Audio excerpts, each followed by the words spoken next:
An acknowledgement this evening from the Minister of National Security, Dr. Horace Jang, that more needs to be done to boost security at the nation's ports of entry and the high seas. Speaking at a passport and immigration officers' luncheon in Montego Bay, St. James, Dr. Chang noted that this is necessary to stem the flow of illegal guns to the country.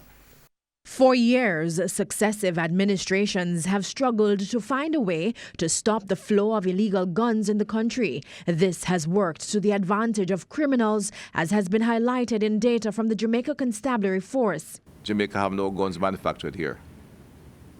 Nothing.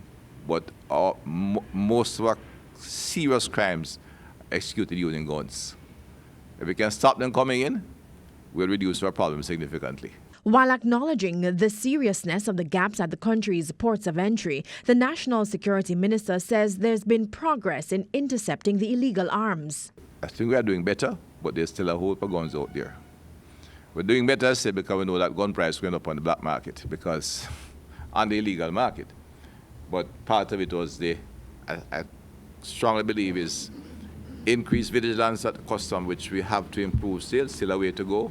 Your own work in the immigration, which monitors thing, and of course we have spent significant sums in beginning the re-equipping of the postcard. But the resources, he adds, are costly. Our ocean-going patrol vessel costs nearly maybe near $1 billion in Jamaican dollars. The airplane certainly costs about $4 billion, but with that we have been able to do a lot more monitoring. We still need more to get it 24/7.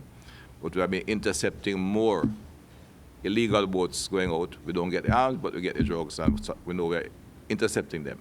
This week, former Police Commissioner Owen Ellington noted that Jamaica has become a lucrative market for the illicit trafficking of guns and ammunition due to the high levels of gun crimes and the prevalence of criminal gang activities.